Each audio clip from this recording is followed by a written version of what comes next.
इस लाइन में आपको चार्जर लगा करके 1.8 वोल्टेज चेक करना होता है।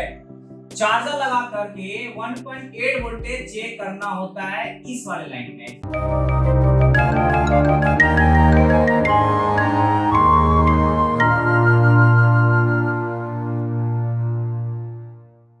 हेलो दोस्तों, एक बार फिर से मल्टीटेक के YouTube चैनल में आज आप लोगों का फिर से स्वागत है। आज का जो टॉपिक है, टॉपिक क्या बिल्कुल आउटस्टैंडिंग, जो अभी तक YouTube में आई हो इस तरीके का शायद ये नहीं बताया गया होगा कि पावर आईसी की वन टेस्टिंग से कैसे फाइंड आउट होगा कि पावर आईसी ठीक है कि नहीं है। यानी आपको एक ही चेकिंग करना है और ये क्वालकॉम के जो बेस पे, यानी क्वालकॉम की जो फोन होगा उसके लिए कारगर होगा ये टिप्स एंड ट्रिक कि आपको वन टेस्टिंग से पीएमआईसी ओके है कि नहीं है आपको पता चल जाएगा। तो ये वीडियो आप लोग लास्ट तक देखें ताकि आपको ये पता चल जाए कि एक टेस्टिंग से पावर आईसी सही लगा है कि नहीं लगा है, या पावर आईसी ठीक है कि नहीं है, या डेड फोन हो, या आपकी चार्जिंग की प्रॉब्लम हो, या आपकी वीपीएस पावर नहीं बन रहा हो। ठीक है, तो वीपीएस वाले तो फंडा तो पीएमआईसी से होती है। तो अभी मैं आपको पीएम के बारे में बताने वाला हूं। ठीक इसी तरीके से पीएमआई का भी होता है, वो सीपीयू का भी होता है, लेकिन अभी जो बताने वाला हूं ओनली पीएमआईसी वन टेस्टिंग क्या आता है, कितनी वोल्टेज आता है, तो ये पीएमआईसी ओके होता है। ठीक है, और एक मैं आपको और ट्रिक बताऊंगा, जो ये पीएमआईसी टेस्टिंग के बाद वो ट्रिक बताऊंगा। तो ये वीडियो आप लोग लास्ट तक देखें ताकि वो भी आपको पता चल जाए। तो एक बार मैं आपको दिखाता हूं, जैसे ये स्कीमेटिक डायग्राम है, तो जे टेक्नीशियन भाई साहब को स्कीमेटिक डायग्राम स्टडी करते हैं या इनसे रिपेयर करते हैं वो बहुत अच्छे से समझेंगे, लेकिन जो इसको नहीं स्कीमेटिक डायग्राम को कैसे स्टडी किया जाता है उनको पता नहीं है तो उनको थोड़ा दिक्कत होगी। अगर आप ये स्कीमेटिक डायग्राम को स्टडी करना चाह रहे हैं, बिल्कुल स्टेप टू स्टेप सारे डिटेल्स लाइन समझना चाह रहे हैं, ये आईसी की जितनी भी लाइन है ये सभी लाइन क्या काम कर रही है, कितने वोल्टेज आती है, कब इनपुट होती है, कब आउटपुट होती है, कंप्लीट आप नॉलेज लेना चाहते हैं तो एक बार जरूर विजिट करें। तो चलिए सबसे पहले हम आपको पीएम का टेस्टिंग करके दिखाता हूं। यानी पीएम का वन टेस्टिंग किन सा लाइन में आपको चेक करना है। तो सबसे पहले देखिए पीएम का जब आप खोलेंगे तो यहाँ पे एच के और मतलब किसी में एच के भी लिखा होता है और किसी में नहीं लिखा होता है। तो एच के का मतलब होता है हाउस कीपिंग, एच के का मतलब होता है हाउस कीपिंग। इसमें जितने भी आपकी कंट्रोल वाली जो सिग्नल होगी, लाइन होगी, वो सब आपका इसमें एक लाइन दे दिया गया है। जैसे आपका क्रिस्टल का दे दिया है, कीपैड मतलब पावर स्विच का दे दिया है, reset line, PS hold line, racing, CBL power, HPMA clock, RF clock, ये बहुत सारे लाइन दे दिया गया है। तो खैर इतने लाइन कभी हम जिक्र नहीं करेंगे। अभी मैं आपको दिखाता हूं कि पीएम का क्या टेस्टिंग हमें करना होता है, चार्जर लगाकर कब और किस कंपोनेंट पे चेक करना होता है, कंप्लीट अभी मैं आपको बताने वाला हूं।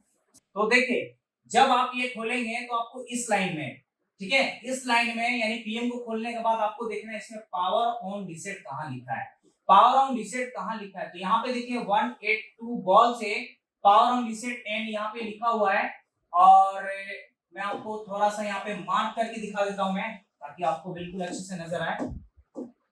ये आपका 8182 यहाँ पे लिखा है power on reset, power on reset, power on reset लिखा हुआ है। यहाँ पे आप देख सकते हैं, एक बार मैं जूम करके दिखाना चाहूंगा मैं, ये देखिए ये है ये 182 पावर ऑन रीसेट।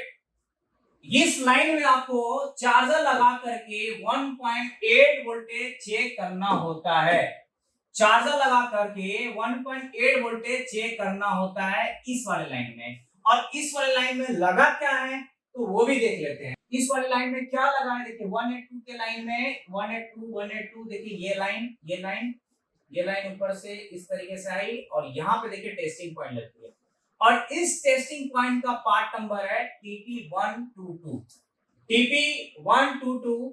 तो अब हम इस TP122 को, यानी ये वाला लाइन है, ये 182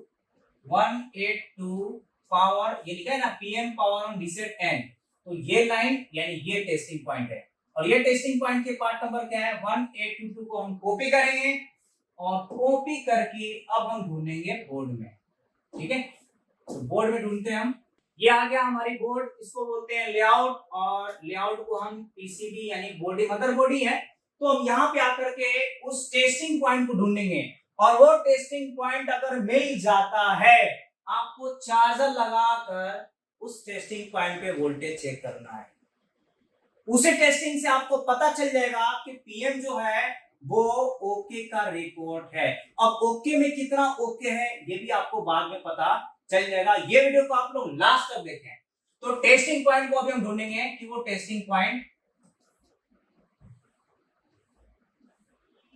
यहां पे हम आते हैं सर्च में, यहां पे हम करते हैं पेस्ट, तो 1822 को हम ढूंढते हैं। ये देखिए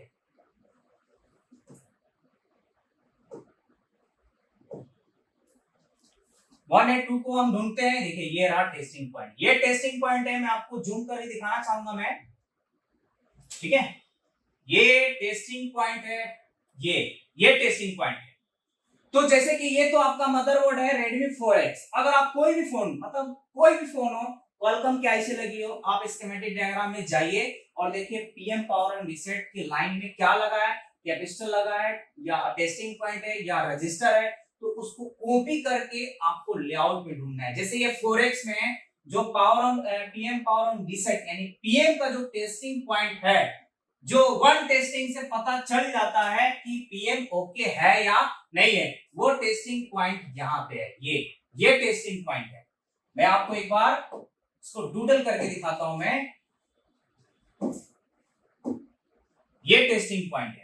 तो इस टेस्टिंग पॉइंट पे चार्जर लगाकर आपको 1.8, लेकिन कई बार ऐसा होता है 1.8 ना दे करके इसके नियर बाय दिखाता है, जैसे 1.7, 1.7, पॉइंट की बात करें तो 1.78, 1.79, ठीक है, 1.72 इस तरीके से वोल्टेज आती है। तो ओके होता है, उससे कोई दिक्कत नहीं है। तो जैसा मान के चलिए कि कस्टमर आपके पास फोन लेके आए और आपने फॉल्ट को फाइंड किए, पीएम से फॉल्ट लगा और आपने पीएम मार्केट से नए लेकर के लगा दिए हैं, और लगाने के बाद अब आप चेक करना चाह रहे हैं बगैर फोन ऑन किए क्या जो हमने पावर आईसी लगाया है वो आईसी ओके है या नहीं है। तो आपको कुछ करना है, सिंपल आपको चार्जर लगाकर उसके पीएम पावर ऑन रीसेट की जो भी कैपेसिटर है या जो भी टेस्टिंग पॉइंट है उस पे आपको चार्जर लगा करके ये वोल्टेज चेक करना है। अगर ये वोल्टेज आ गया, नो डाउट आपने पीएम को बिल्कुल परफेक्ट तरीके से लगा दी है। One testing. तो ये चीजें जो है, मतलब काफी सारे ऐसी चीजें होती है जो उसको बिल्कुल अगर हम जान जाते हैं तो टाइम जो है ना वो कम हो जाती है। यानी जो टाइम अगर घंटों का काम आप उससे कम टाइम में कर सकते हैं, जैसे जहाँ पे आधे घंटे लग रहा है तो वहां पे आप 10 मिनट में 5 मिनट में फॉल्ट को फाइंड कर सकते हैं। तो काफी जो है ना टाइम जो है ना कम हो जाती है। ठीक है, तो ये वन टेस्टिंग से आपको पता चल गया। और मैं आपको ये भी बताए थे कि लास्ट में आपको बताऊंगा मैं कि कुछ अलग तरीके से बताएंगे। तो वो क्या है, वो भी बहुत ही बिल्कुल बहुत ही अच्छे टिप्स एंड ट्रिक्स हैं, और बहुत लोग हो सकता है उसको बारे में जानते होंगे या नहीं जानते होंगे। जानते होंगे तो बहुत अच्छी बात है, नहीं जानते होंगे तो अभी आप देख लीजिए, समझ लीजिए। तो जैसे अगर आप डेड फोन में अगर आप चेक करें जहां पे बहुत सारे कैपेसिटर लगे होते हैं, साइज में छोटे भी होते हैं, साइज में बड़े भी होते हैं, अगर वहां पे शॉर्टिंग बता रहा है, यदि अगर आपको कैपेसिटर का टेस्टिंग पता है तो आप इजीली चेक कर लेंगे शॉर्टिंग क्या होता है, तो आप चेक कर लेंगे। अगर आपको पता नहीं हो पाएगा तो ये शायद आप चेक नहीं कर पाएंगे। तो देखिए जैसे बहुत सारे कैपेसिटर साइज में छोटे भी और बड़े भी होते हैं, अगर यहाँ पे शॉर्टिंग बता रहा है तो क्या आपको पता है कौन से लाइन से शॉर्ट है, या क्यों शॉर्ट बता रहा है, या क्या खराब हो गया है, या ज्यादातर क्या खराब होता है, नहीं पता है। तो नहीं पता है तो समझ लीजिए ये जो है कैपेसिटर ये आपका पीएम और सीपीयू से कनेक्टेड होता है।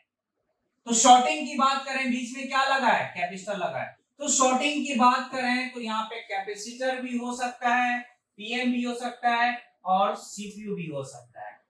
लेकिन ज्यादातर हम शॉर्टिंग की बात करें तो यहाँ पे जो कैपेसिटर लगे हुए हैं वो शॉर्टिंग ज्यादातर नहीं होते हैं, नहीं होते, ज्यादातर मैंने देखा है, मैंने नहीं होते हैं। तो आपको पहचान कैसे करना है, तो इसके लिए सिंपल सा तरीका है पहचान करने का कि जैसा हमने तो यहाँ बता दिया, लेकिन आप कैसे एक ही बार में पता कर सकते हैं कि सीपीयू पावर के बीच में जो कैपेसिटर लगा होता है वो कौन सा है। तो उसके लिए आपको कुछ नहीं करना है, मैं आपको अभी बता देते हैं। सिंपल क्या करना है, देखिए आपको पहले सबसे पहले सीपीयू आईसी को देखना है। सीपीयू आईसी कहाँ है, तो सीपीयू आईसी के जस्ट पीछे, जैसे यहाँ सीपीयू है, अब इसके पीछे यानी इसके पीछे बैक साइड की बात करूं तो बैक साइड में आपका ये आ जाएगा, ये वाले एरिया आ जाएगा। जैसे यहाँ पे देखिए डिजाइन देख सकते हैं आप, यहाँ पे ये डिजाइन इस तरीके का डिजाइन बना हुआ है और यहाँ पे देख सकते हैं ये डिजाइन यहाँ पे बना हुआ है, ठीक है। तो यहाँ पे सीपीयू है और ठीक इस डिजाइन के पीछे, ठीक इस डिजाइन के पीछे क्या लगे हैं, बहुत सारे यहाँ पे कैपेसिटर लगा है। तो सीपीयू के जस्ट पीछे अगर आप देखेंगे तो वहां पे बहुत सारे कैपेसिटर लगे होते हैं और वो उसको हम फीडबैक कंपोनेंट के नाम से भी जानते हैं। फीडबैक कंपोनेंट भी होते हैं और वहां पे और भी सप्लाई के लिए होती है, जैसे पीएस का हो गया, आपका पीएलएल का हो गया, आपका ईबीआई का वोल्टेज हो गया, आपका वीडीडी हो गया, यहाँ पर भी कैपेसिटर लगे होते हैं। तो अगर यहाँ पे अगर शॉर्टिंग बताता है तो आपके कैपेसिटर पीएम या फिर सीपीयू शॉर्ट हो गया है। तो आई होप ये वीडियो आप लोग को अच्छा लगा होगा। अच्छा लगा होगा तो कमेंट्स करके जरूर बताएं कि वीडियो आपको कैसा लगा और ज्यादा से ज्यादा शेयर करें और कमेंट्स करके जरूर बताएं ताकि मुझे पता चल सके और मैं आपके लिए नए नए वीडियो आप तक पहुंचाए रखें। तो थैंक यू वेरी मच।